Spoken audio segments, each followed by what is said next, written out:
मित्रों नमस्कार।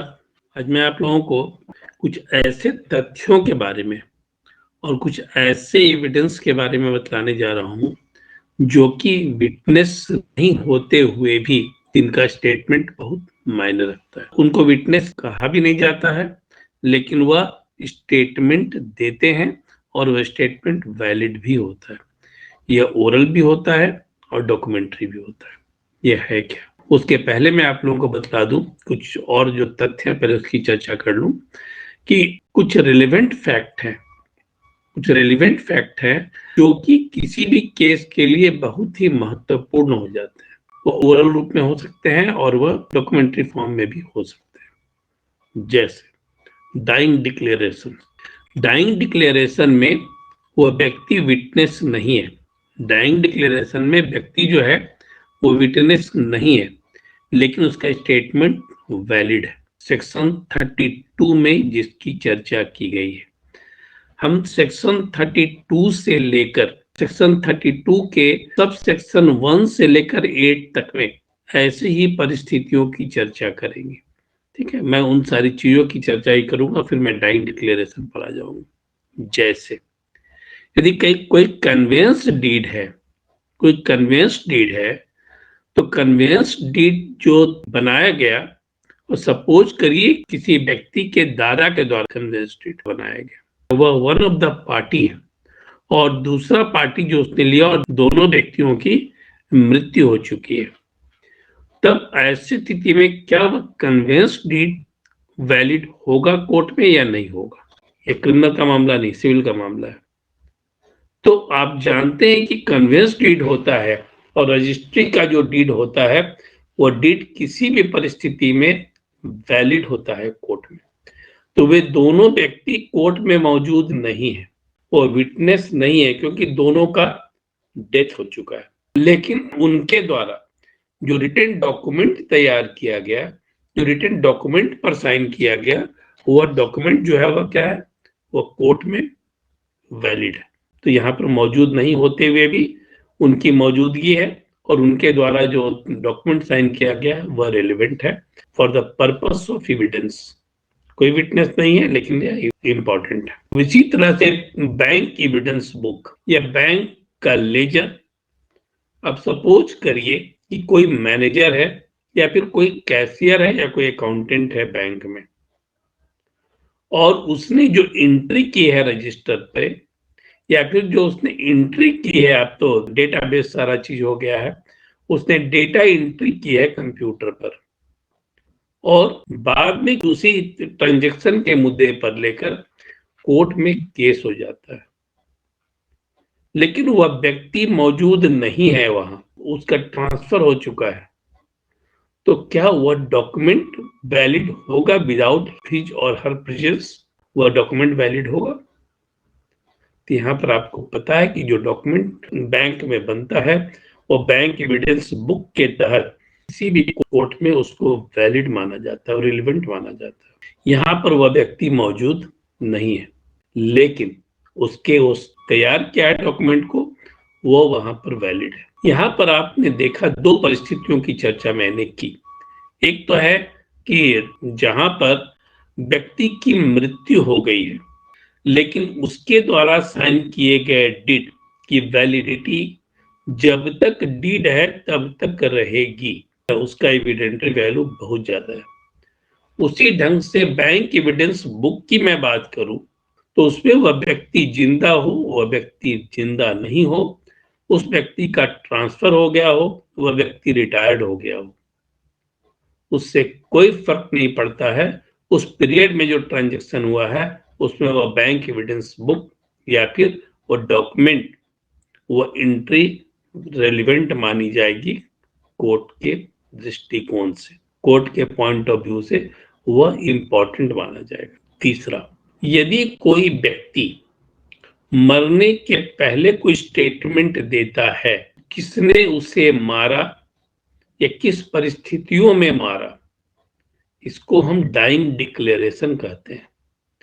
मैं जैसे सेक्शन 32 की बात करता हूं, सब लोगों के दिमाग में एक ही बात घूमती है कि डाइंग डिक्लेरेशन है। सेक्शन 32 में सिर्फ डाइंग डिक्लेरेशन नहीं है, लेकिन बात सबसे ज्यादा डाइंग डिक्लेरेशन की ही की जाती है और सबसे ज्यादा चर्चा भी एविडेंस एक्ट में डाइंग डिक्लेरेशन की ही है। लेकिन मैंने अभी आप लोगों को बतलाया कि कोई विटनेस यदि कोर्ट में प्रेजेंट नहीं है और वह विटनेस नहीं है, अदर विटनेस नहीं है, फिर भी उसके स्टेटमेंट को वैलिड माना जा रहा है। यहाँ पर मैंने जो तीनों एग्जाम्पल दिया, वह व्यक्ति जिसने कन्वेंस डीड किया वह विटनेस नहीं है, क्योंकि वह तो मरा हुआ व्यक्ति है, डिसीज्ड है, तो वह विटनेस बॉक्स में तो आ ही नहीं सकता है। दूसरा, जो बैंक मैनेजर है या बैंक कैशियर है या बैंक अकाउंटेंट है, वह व्यक्ति मौजूद नहीं है, लेकिन उसके द्वारा तैयार किया गया डॉक्यूमेंट जो है वह वैलिड है और कोर्ट में उसको रेलिवेंट माना जाता है। एविडेंस एक्ट ने उसको भी रेलिवेंट माना है। तीसरा, कोई व्यक्ति मरने के पहले कोई स्टेटमेंट देता है तो उसे भी क्या माना जाता है, उसे भी रेलिवेंट माना जाता है।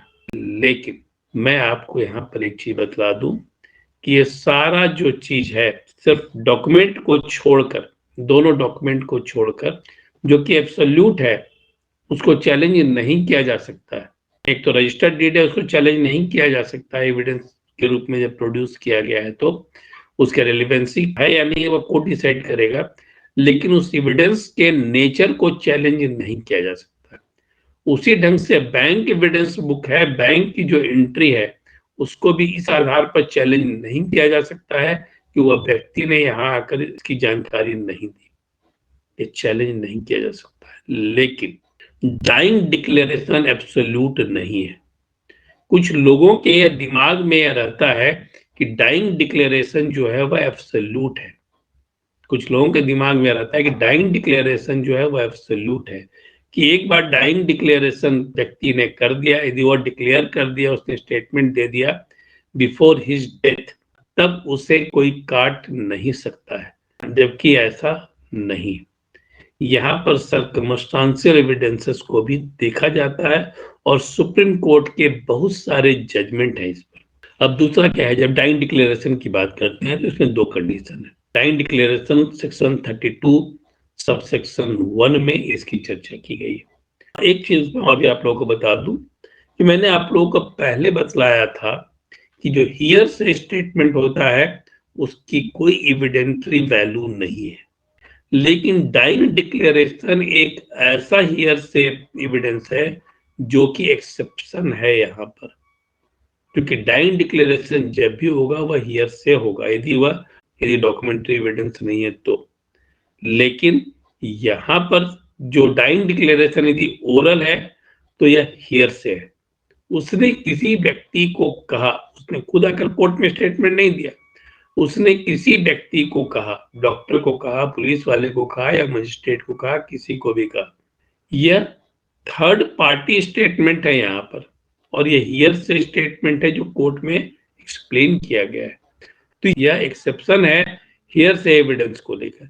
हियर से एविडेंस को एविडेंस एक्ट में सबसे कमजोर एविडेंस माना गया, ठीक है ना। हियर से एविडेंस को सबसे कमजोर एविडेंस माना गया है एविडेंस एक्ट में, लेकिन ये एक्सेप्शन है डाइंग डिक्लेरेशन के केस में। अब डाइंग डिक्लेरेशन में दो कंडीशंस हैं। मैंने कहा कि एब्सोल्यूट नहीं हो सकता है। पहला है कि यदि स्टेटमेंट किसी व्यक्ति के द्वारा दिया गया है मरने के पहले और वह अपने कॉज ऑफ डेथ को एक्सप्लेन कर रहा है। दूसरा है, और जो कोई घटना घटी है उस घटना के परिणाम स्वरूप उस व्यक्ति का डेथ हो गया, जैसे लड़ाई हुआ और लड़ाई में कुछ चोट लगी, उस व्यक्ति का डेथ हो गया। अब यहाँ पर सर्कमस्टांशियल एविडेंसेस को खंगाला जाता है कि सर्कमस्टांशियल एविडेंसेस को सपोर्ट करता है या नहीं करता है। अब हम यहाँ पर देखते हैं कि डाइंग डिक्लेरेशन जो है और the statement resulting to the cause of death जो है, जिससे कि क्लॉज 1 में चर्चा की गई है, ये है क्या। यहाँ पर कहता है कि the statement will be relevant in every case और proceeding in which the cause of death of a person comes into question. यहाँ पर पहला जो कहता है कि डाइंग डिक्लेरेशन किसी भी परिस्थिति में रेलेवेंट माना जाएगा और वह एडमिसिबल भी है। दूसरा, यदि कोई व्यक्ति जो इंफॉर्मेशन लॉन्च करता है subsequently relating to the cause of death, बाद में जब हो गया उसके बाद कॉज ऑफ डेथ के बारे में जो इंफॉर्मेशन लॉन्च करता है जाकर पुलिस के पास या मजिस्ट्रेट के पास, वो अभी जो क्या है, वो अभी एडमिसिबल है। तो दो परिस्थितियां हैं, एक डाइंग डिक्लेरेशन जो है, जो कि कॉज ऑफ डेथ के बारे में डायरेक्टली इंगित कर रहा है, बतला रहा है, वो अभी कोर्ट ऑफ लॉ के सामने और या मजिस्ट्रेट के सामने, जज के सामने वह एडमिसिबल है। दूसरा, यदि कोई थर्ड पर्सन, ठीक है ना, कोई दूसरा व्यक्ति जो है वह यदि वहां पर स्टेटमेंट को लॉन्च कराता है जस्ट डेथ के तुरंत बाद, और वह कॉज ऑफ डेथ को एक्सप्लेन करता है, कॉन्सिक्वेंसेस को एक्सप्लेन करता है, तब उसे डाइंग डिक्लेरेशन की श्रेणी में रखा जाता है और वो क्या है, वो भी एडमिसिबल है। ये नए कोर्ट के सामने है। अब क्या है, अब यहाँ पर डाइंग डिक्लेरेशन के पहले ये कोई व्यक्ति मर गया तो एंटिसिपेट तो नहीं कर सकता है ना कि उस व्यक्ति को मार दिया जाएगा, वो तो एंटिसिपेट नहीं कर सकता है।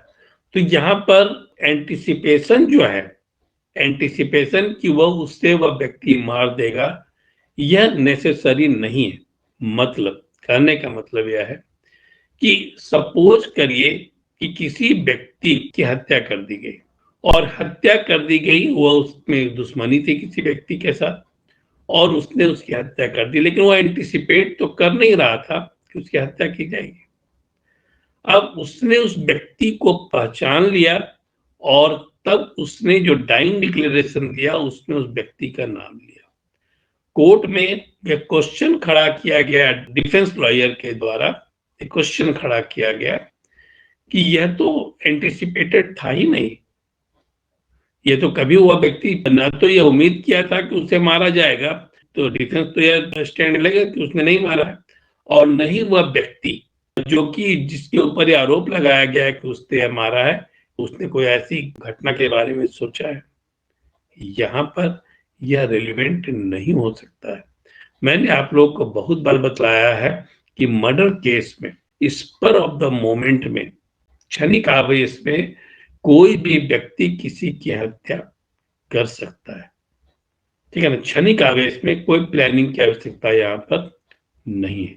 अब यहाँ पर दूसरा क्या है, कोई कॉज ऑफ डेथ नहीं है। तो उस समय में जो डाइंग डिक्लेरेशन दिया गया, कॉज ऑफ डेथ का मतलब होता है, कॉज ऑफ डेथ तो यहाँ पर है कि मार दिया गया तो वह कॉज ऑफ डेथ है, लेकिन कॉज ऑफ डेथ से मेरा मतलब है कि मर्डर का कोई मोटिव नहीं है, मर्डर के लिए कोई प्रिपरेशन नहीं है, और कोई घटना ऐसी घट गई जो कि ट्रिगर कर दिया उस व्यक्ति को, जो एक्यूज है उसे ट्रिगर कर दिया, जिसके चलते उसने उसकी हत्या कर दी, और हत्या के पहले जिसका डेथ हुआ है, जो जो डिसीज्ड है, उसने अपना स्टेटमेंट दे दिया, लेकिन उसने भी ये नहीं कहा कि उसका कोई मोटिव यहाँ पर था या फिर उसने तैयार होकर आया था मुझे मारने के लिए।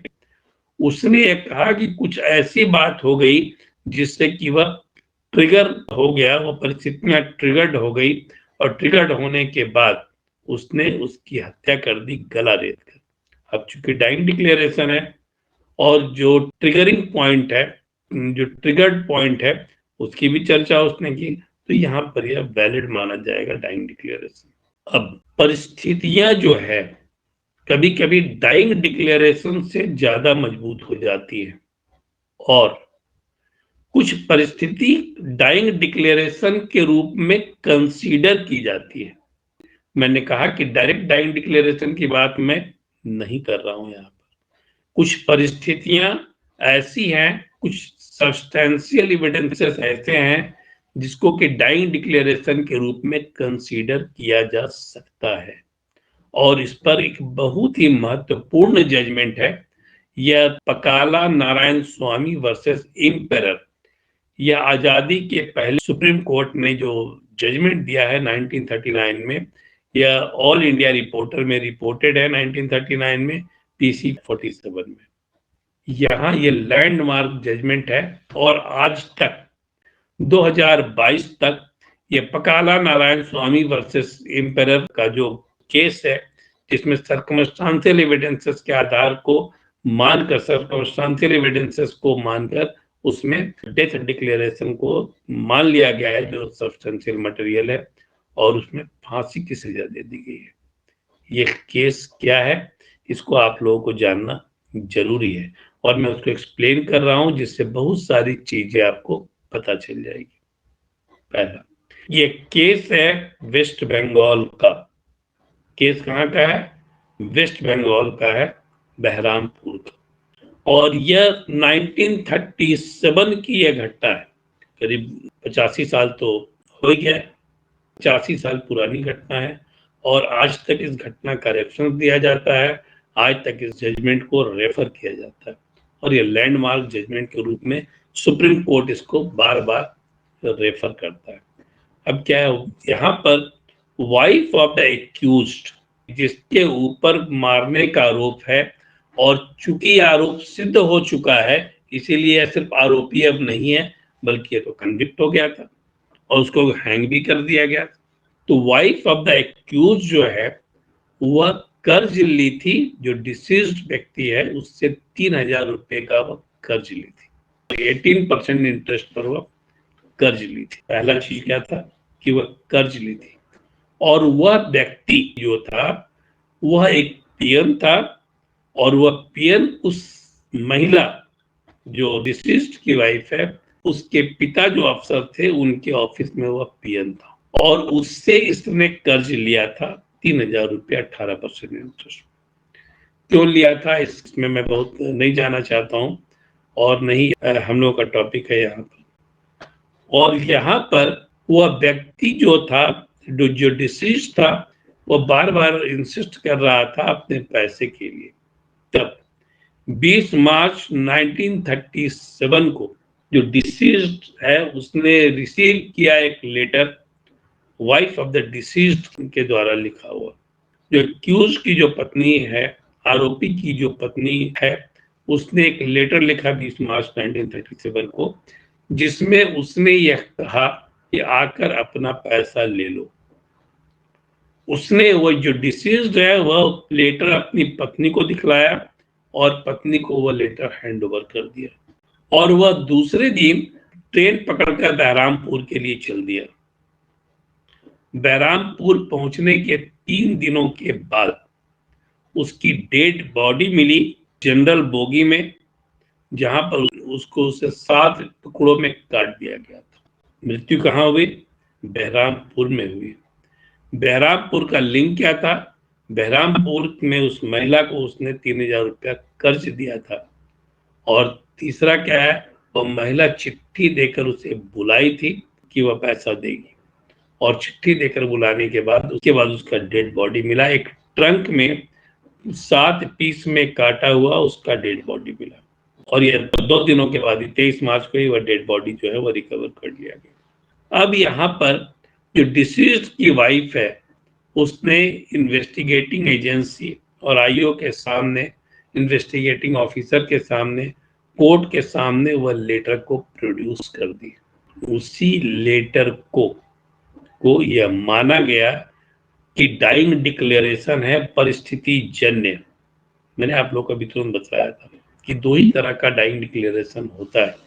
एक तो होता है कि जो डायरेक्ट अपने डेथ के कारण को ओरली और वर्बली लिख कर देता है, और दूसरा होता है कि परिस्थिति जन्य डाइंग डिक्लेरेशन। तो जो डायरेक्ट डाइंग डिक्लेरेशन है उसका एग्जाम्पल देने की बहुत आवश्यकता नहीं, फिर भी मैं उसको दूंगा ही। और यहाँ पर जो परिस्थिति जन्य डाइंग डिक्लेरेशन है इसको ज्यादा एक्सप्लेन करने की आवश्यकता है। अब जो चिट्ठी उसे मिली थी, जो लेटर उसे मिला था, और कोर्ट में जब प्रस्तुत किया गया, एड्यूस किया गया एज एन एविडेंस, तब कोर्ट ने उसको सीरियसली टेकअप किया और उससे परिस्थिति जन्य डाइंग डिक्लेरेशन माना। जब डाइंग डिक्लेरेशन माना तो डाइंग डिक्लेरेशन का मतलब होता है कि वह तो जो मर रहा है, किस व्यक्ति ने उसे मारा है, किस परिस्थिति में उसे मारा गया है, उसकी चर्चा। तो उस चिट्ठी से वह परिस्थिति और वह व्यक्ति दोनों की ओर वह चीज इंगित कर रहा था, वह परिस्थिति और वह व्यक्ति दोनों की ओर वह इशारा कर रहा था। परिस्थिति क्या कि वह पहला तो यह कि उसने कर्ज दिया था और वह कर्ज वसूली के लिए बहरामपुर गया था। किसके पास गया था ये क्लियर है कि वह चिट्ठी हुआ एविडेंस है। दूसरा, मर्डर बहरामपुर में ही हुआ और बहरामपुर के रेलवे यार्ड में एक बोगी में उसका बॉडी मिला। तो ये दोनों परिस्थिति जन डाइंग डिक्लेरेशन थे। ये दोनों जो थे वह परिस्थिति जनित डाइंग डिक्लेरेशन थे, डायरेक्ट डाइंग डिक्लेरेशन नहीं है, यह परिस्थिति जन डाइंग डिक्लेरेशन है। कोर्ट ने उसके पति को गिरफ्तार किया, उस पर सुनवाई हुई और उसे फांसी की सजा भी हुई। अब यहाँ पर किन किन चीजों को कोर्ट ने जोड़कर देखा है जो परिस्थिति जन्य है, जो आईओ ने जो स्टेटमेंट निकाला, जो कॉन्सिक्वेंशियल डाइंग डिक्लेरेशन है उसके बारे में ज्यादा आपको जानना है, क्योंकि डायरेक्ट डाइंग डिक्लेरेशन को बहुत प्रूव करने की आवश्यकता नहीं होती है।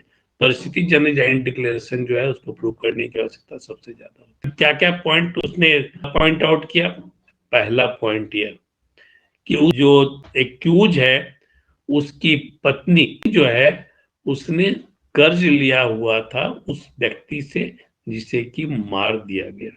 दूसरा, व्यक्ति जिसकी की मृत्यु हो गई वो डिसीज्ड, वह पत्र रिसीव किया और उसने अपनी पत्नी से इसकी चर्चा की कि वह बहरामपुर जा रहा है उससे क्यूज से मिलने, उस पति पत्नी से मिलने जिसने उसका पैसा लिया था और जिसने पैसा देने का वादा किया।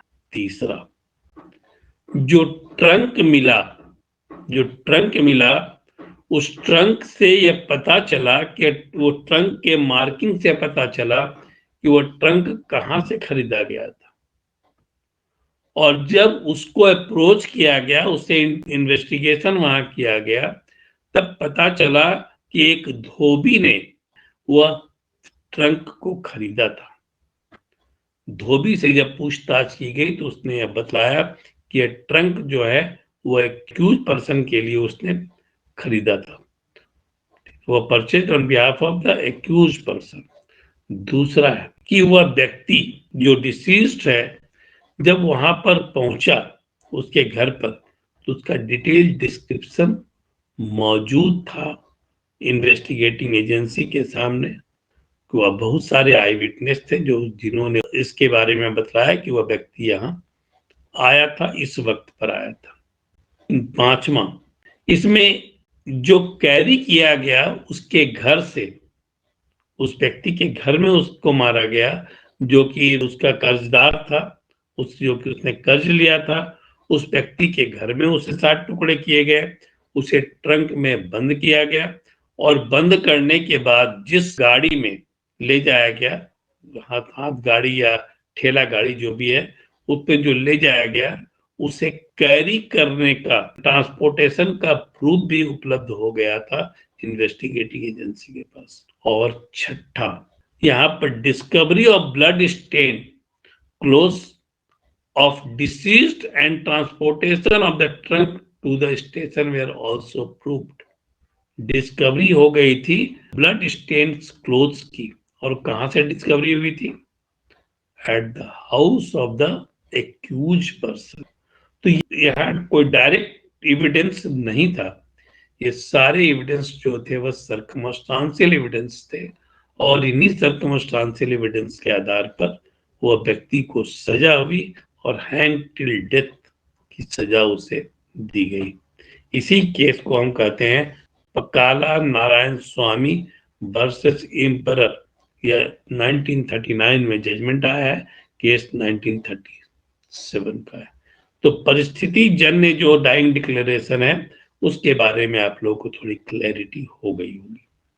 अब डायरेक्ट जो डाइंग डिक्लेरेशन है वो अभी एब्सोल्यूट तो माना जाता है, कुछ परिस्थितियों में एब्सोल्यूट माना जाता है जहां पर एक मजिस्ट्रेट के सामने डाइंग डिक्लेरेशन दिया गया। लेकिन मैंने आप लोगों को पहले क्लास में extrajudicial confession extrajudicial declaration, इन सारी चीजों की चर्चा की थी। तो लेकिन यहाँ पर यदि डाइंग डिक्लेरेशन दिया गया है, परिस्थिति जन्य साक्ष्य वहां मौजूद नहीं है, तब ऐसी स्थिति में कोरोबोरेटेड बाय द अदर एविडेंसेस नहीं है, तब ऐसी स्थिति में डाइंग डिक्लेरेशन को कोई रेलेवेंट नहीं माना जाएगा। जैसे मैं आपको एक एग्जांपल देता हूँ कि किसी व्यक्ति ने यह डिक्लेयर किया कि उससे उस व्यक्ति ने मारा है। अब जो मारने का समय है वो मारने का समय मिडनाइट का है गांव में, और गांव में कोई लाइट मिडनाइट में नहीं होता है, स्ट्रीट लाइट वगैरह की गुंजाइश नहीं है। उसने यह कहा कि घर से निकाल कर, यह मॉब था और उसने घर से निकाल कर मेरी हत्या कर दी, जिसमें उन व्यक्तियों का नाम लिया है। अब यहाँ पर परिस्थिति इस चीज को सपोर्ट नहीं कर रहा है, क्योंकि रात के अंधेरे में किसी व्यक्ति को पहचानना कि वह उसने उसे मारा है, ये सही नहीं जान पड़ता। दूसरा, जिस व्यक्ति का उसने नाम लिया, यहाँ पर डाइंग डिक्लेरेशन की बात कर रहा हूँ, मुझे मैं बताऊंगा कि डाइंग डिक्लेरेशन नहीं था। जिस व्यक्ति का उसने नाम लिया, उस व्यक्ति के साथ उसकी दुश्मनी थी। यहाँ पर दोनों परिस्थितियां जो है वो डाइंग डिक्लेरेशन के खिलाफ जाती है। तीसरा, डाइंग डिक्लेरेशन जो दिया गया था वो अपने रिलेटिव्स के सामने दिया गया था, और वे लोग उसे लेकर जब हॉस्पिटल पहुंचे तो हॉस्पिटल में वो डाइंग डिक्लेरेशन उसने दिया। तो वहां जो डाइंग डिक्लेरेशन दिया वो तो वैलिड नहीं है। डॉक्टर के सामने जो डाइंग डिक्लेरेशन दिया, तो ये कहा जा सकता है कि चूंकि उसकी दुश्मनी थी उसके परिवार के साथ, इस परिवार की दुश्मनी थी, तो इसके जो बच्चे थे, डिसीज थे, क्योंकि हॉस्पिटल ले जाने तक वह जिंदा था और हॉस्पिटल ले जाने के बाद भी 4-5 घंटे के बाद मरा। तो रास्ते में हो सकता है कि इसे बतलाया गया हो कि यही यह मौका है जबकि अपनी दुश्मनी का बदला ले लिया जाए और मरने के पहले उस व्यक्ति का नाम ले लो। लेकिन परिस्थितियां यहाँ पर सपोर्ट नहीं कर रही थी। परिस्थिति जन्य साक्ष्य जो है उसका कोरोबोरेशन नहीं हो रहा था। सर्कमस्टांशियल एविडेंसेस और अदर एविडेंसेस इसको सपोर्ट नहीं कर रहे थे, इसीलिए इसको रेलिवेंट नहीं माना जा सकता। मैंने आप लोगों को बहुत बार अपने केस की चर्चा की है, जिसे मैंने कहा था कि नक्सलाइट के दो गुटों के बीच में, दो ग्रुप के बीच में लड़ाई हुई, और जो 50-60 लोग थे किसी ग्रुप के, वह किसी व्यक्ति को घर से निकाल कर ले गए और ले जाकर उन्होंने उसकी गला रेत दी और हॉस्पिटल में उसका डेथ हो गया। गला जो रेता गया उसके बाद हॉस्पिटल में पहुंचकर उसने क्या किया, रिटन डाइंग डिक्लेरेशन दिया और उसमें पूरा 1 2 3 करके सीक्वेंस वाइज नाम दिया। ये 3 व्यक्ति थे, 1 2 3, ये तीनों व्यक्तियों ने मेरा गला मिलकर रेत दिया। फिर यहाँ पर मिडनाइट की बात आती है। तीसरा, यदि किसी व्यक्ति का गला इतना रेत दिया जाए कि उसकी मृत्यु हो जाए तो वह लिखने के कंडीशन में नहीं हो सकता, और इसके अलावा इतना खून बह चुका होता है कि उसका ब्रेन काम करने की स्थिति में नहीं होता है। तब ऐसी परिस्थिति में उन 50 व्यक्तियों में से 3 व्यक्ति को आइडेंटिफाई करना जो उसके गांव के ही थे, उन्हें आइडेंटिफाई करना यह संभव नहीं जान पड़ता है। ठीक है ना। एक तो रात के 12 बजे का समय, और दूसरा जो डाइंग डिक्लेरेशन दिया गया उसमें हैंडराइटिंग जो थी, जिसको कि मैंने चैलेंज किया था कि हैंडराइटिंग ही फर्जी है और किसी और के द्वारा यह लिखा गया है, यहाँ पर वो लिखना भी संभव नहीं था।